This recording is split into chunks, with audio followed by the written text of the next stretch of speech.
नमस्कार, मैं हूं अंकुर और आप देख रहे हैं सत्य हिंदी.com। एक नजर अब तक की सुर्खियों पर। सुप्रीम कोर्ट से केंद्र सरकार को करारा झटका लगा है। शीर्ष कोर्ट ने ईडी निदेशक संजय कुमार मिश्रा के कार्यकाल विस्तार को अवैध ठहरा दिया है और केंद्र के फैसले को पलट दिया है और ये फैसला सुनाया है कि वो 31 जुलाई तक ही इस पद पर बने रह सकते हैं। वैसे ईडी निदेशक संजय कुमार मिश्रा का कार्यकाल 18 नवंबर तक था, यानी उनका कार्यकाल भी कम कर दिया गया है। अदालत ने हालांकि अपने एक अहम आदेश में Delhi special police establishment act और सेंट्रल विजिलेंस कमीशन एक्ट में हाल में किए गए बदलावों को उचित करार दिया है, जिसके बाद केंद्र सरकार सीबीआई और ईडी के डायरेक्टरों का कार्यकाल बढ़ा सकती है।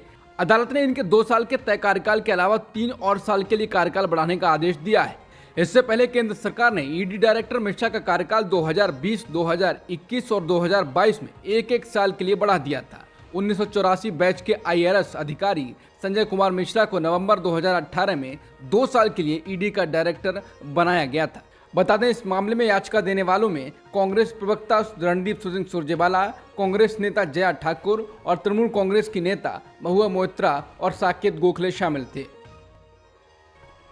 ईडी के डायरेक्टर संजय कुमार मिश्रा के कार्यकाल को बढ़ाने के खिलाफ याचिका दायर करने वाले कांग्रेस नेता रणदीप सुरजेवाला ने कहा है कि आज मेरे द्वारा दायर की गई याचिका पर सुप्रीम कोर्ट ने मोदी सरकार द्वारा ईडी डायरेक्टर को लगातार दिए गए सेवा विस्तार को पूरी तरह अवैध ठहराया है। उन्होंने कहा कि दरअसल विपक्ष के जरिए लगातार उठती जनता की आवाज को दबाने, राज्यों में लोकतांत्रिक तरीके से चुनी हुई विपक्षी सरकारों को अस्थिर करने और विपक्ष के नेताओं को डरा धमकाकर अपनी पार्टी में शामिल कराने के लिए मोदी सरकार जांच एजेंसियों को कैसे बीजेपी के फ्रंटल इकाई की तरह इस्तेमाल करती आ रही है, ये पूरा देश देख रहा है।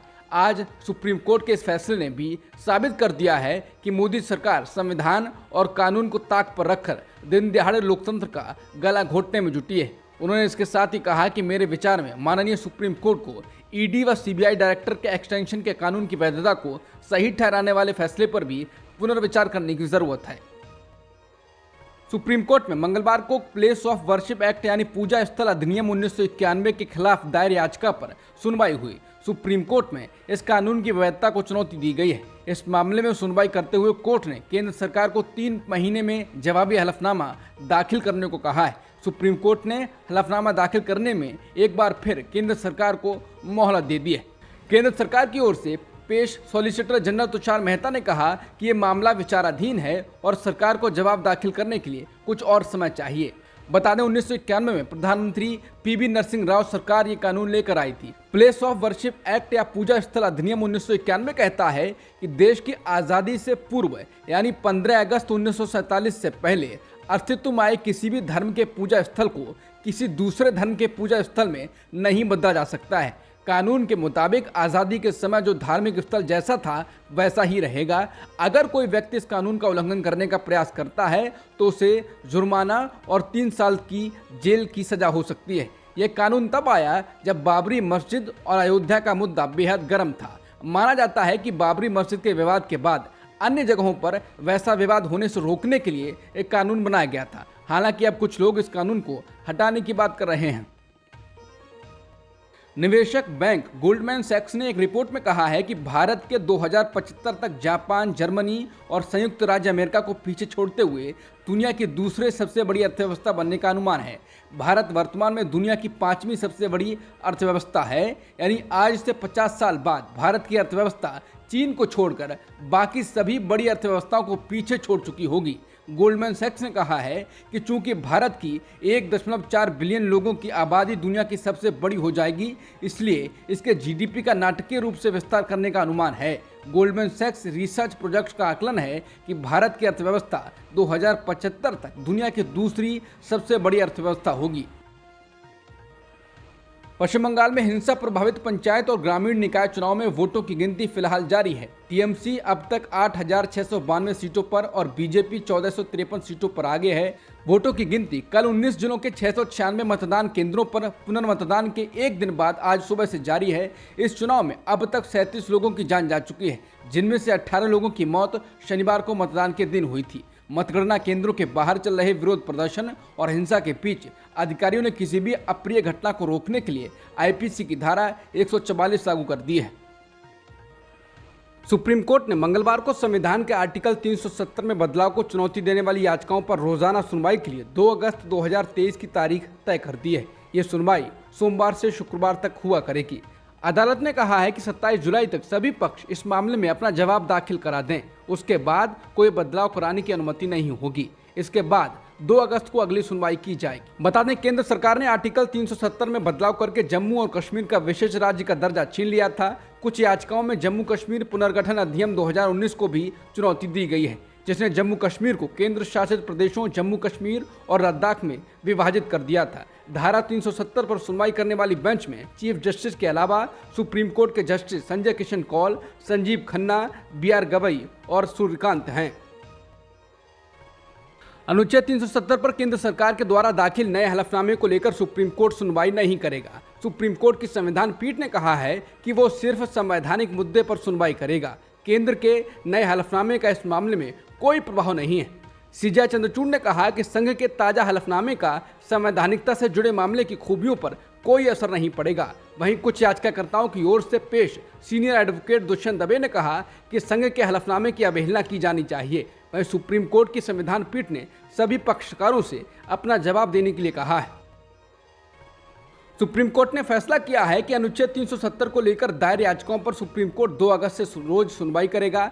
सुप्रीम कोर्ट के इस फैसले पर जम्मू कश्मीर के पूर्व मुख्यमंत्री उमर अब्दुल्ला ने कहा है कि हम इंसाफ की उम्मीद करते हैं। उमर अब्दुल्ला ने कहा कि 5 अगस्त 2019 को जम्मू कश्मीर के लोगों के साथ जो धोखा हुआ, आइन और कानून की धज्जियां उड़ाई गईं, उसका जवाब सुप्रीम कोर्ट से मिलेगा। उमर अब्दुल्ला ने कहा कि 4 साल लगे सुप्रीम कोर्ट तक पहुंचने में। उसी से पता लगता है कि हमारा केस कितना मजबूत है। अगर हमारा केस कमजोर होता, यकीन माने कि ये हफ्तों के भीतर इसकी सुनवाई शुरू करवाते। इतना वक्त लगा उनको क्योंकि 5 अगस्त 2019 को कानून और आइन की धज्जियां उड़ाई गई हैं। भारतीय कुश्ती महासंघ के अध्यक्ष ब्रजभूषण शरण सिंह के खिलाफ दिल्ली पुलिस की चार्जशीट में कहा गया है कि 6 शीर्ष पहलवानों की शिकायतों की अब तक की जांच के आधार पर सिंह पर मुकदमा चलाया जा सकता है। इंडियन एक्सप्रेस की रिपोर्ट के मुताबिक उन पर यौन उत्पीड़न, छेड़छाड़ और पीछा करने जैसे अपराधों के लिए धारा 506, 354 लागू करना, 354A और 354D जैसे आरोप हैं। चार्जशीट में यह भी बताया गया है कि एक मामले में तो सिंह का उत्पीड़न बार बार और जारी था। इंडियन एक्सप्रेस की खबर में कहा गया है कि चार्जशीट 13 जून को दाखिल की गई थी। 6 में से 2 मामलों में सिंह पर धारा 354, 354A और 354D के तहत मामला दर्ज किया गया है, जबकि 4 मामले धारा 354 और 354A के तहत हैं। इनमें 5 साल तक की जेल की सजा है। इंडियन एक्सप्रेस के अनुसार दिल्ली पुलिस ने अदालत से सिंह और गवाहों को बुलाने का अनुरोध किया है। चार्जशीट में कहा गया है कि आरोपियों को मुकदमे का सामना करने के लिए बुलाया जा सकता है और गवाहों की सूची में वाले नामों को दस्तावेजों के साथ जांच के लिए बुलाया जा सकता है। कांग्रेस नेता सुप्रिया श्रीनेत ने कहा है कि बीजेपी सांसद ब्रजभूषण सिंह के मामले में दिल्ली पुलिस की चार्जशीट सामने आ गई है। अभी तक की जांच के आधार पर दिल्ली पुलिस का कहना है कि ब्रजभूषण सिंह पर यौन उत्पीड़न, छेड़छाड़ और पीछा करने के मामले में मुकदमा चलाया जा सकता है और सजा दी जा सकती है। हैरानी की बात है कि इतना कुछ होने के बाद भी प्रधानमंत्री चुप हैं।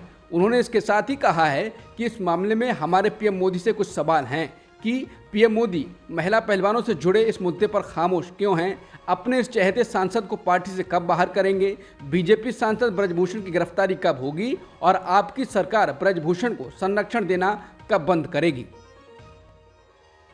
मध्य प्रदेश में ब्राह्मण समाज के सदस्यों ने सीधी पेशाब कांड के आरोपी के परिवार के घर के पुनर्निर्माण में मदद के लिए धन जुटाने का अभियान शुरू किया है। ऐसा इसलिए किया गया है क्योंकि एक आदिवासी शख्स पर पेशाब करने का वीडियो सोशल मीडिया पर वायरल होने के बाद कार्रवाई के लिए दबाव बनने पर प्रशासन ने आरोपी के घर के कुछ हिस्से को बुलडोजर से ढहा दिया था।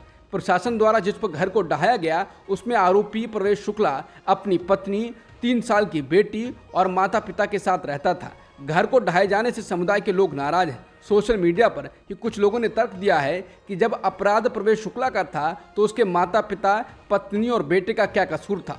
अंग्रेजी अखबार TUI की रिपोर्ट के अनुसार अखिल भारतीय ब्राह्मण समाज के प्रदेश अध्यक्ष पुष्पेंद्र मिश्र ने कहा है कि संगठन उस परिवार का घर बनाएगा जो ढहा दिया गया है। आरोपियों ने जो किया वो निंदनीय है, लेकिन परिवार को क्यों भुगतना चाहिए। उन्होंने कहा कि हमने शुरुआत में 51,000 रुपए की सहायता प्रदान की थी और परिवार के मुखिया का खाता नंबर हमारे पूरे संगठन में प्रसारित कर दिया गया है। लोग घर के निर्माण में योगदान दे रहे हैं। उन्होंने टीओआई से कहा है कि समाज मध्य प्रदेश उच्च न्यायालय में एक याचिका दायर करेगा जिसमें ये जानने की मांग की जाएगी कि सरकार ने किस कानून के तहत परिवार के वैध घर को ध्वस्त कर दिया। सीधे में भाजपा नेता द्वारा आदिवासी के सिर पर पेशाब करने और आदिवासियों पर कथित अन्याय अत्याचार की घटनाओं के सिलसिलेवार वीडियो वायरल होने के बीच झाबुआ से शर्मनाक घटना सामने आई है। झाबुआ में कन्याओं के आदिवासी हॉस्टल में औचक निरीक्षण के दौरान नाबालिग बच्चों को बैड टच और बेहुदा सवाल करने वाले डिप्टी कलेक्टर सुनील कुमार झा के खिलाफ मंगलवार सुबह 6:30 बजे एफआईआर दर्ज की गई है। इंदौर कमिश्नर ने झा को मुअत्तल भी किया है। जानकारी के अनुसार झाबुआ के नवीन अनुसूचित जनजाति कन्या आश्रम की अधीक्षक श्रीमती निर्मला झरबड़े की शिकायत पर झाबुआ पुलिस स्टेशन ने झा के खिलाफ मुकदमा कायम किया है। शिकायत के अनुसार डिप्टी डीएम झा रविवार 9 जुलाई को दोपहर 3:30 बजे कन्या आश्रम पहुंचे थे। आश्रम पहुंचने के बाद अधीक्षक को बाहर रहने का आदेश देने के बाद डिप्टी डीएम झा कन्याओं के रूम में अंदर घूम रहे थे। शिकायत में बताया गया है कि आश्रम के कमरा नंबर 5 में रहने वाली लड़की नहाकर निकली थी। डिप्टी डीएम ने उसका नाम पूछा, कंधे पर हाथ रखा, पलंग पर बैठाया, पास बैठे बुरी नीयत से कमर में हाथ डाला। उन्होंने बालों को सूंघ कर पूछा, कौन सा तेल लगाती हो? लड़की ने बताया, आंवले का। तो सर ने बालों को किस किया। अब तक की खबरों में इतना ही। बाकी खबरों के लिए बने रहिए सत्यहिंदी.com के साथ।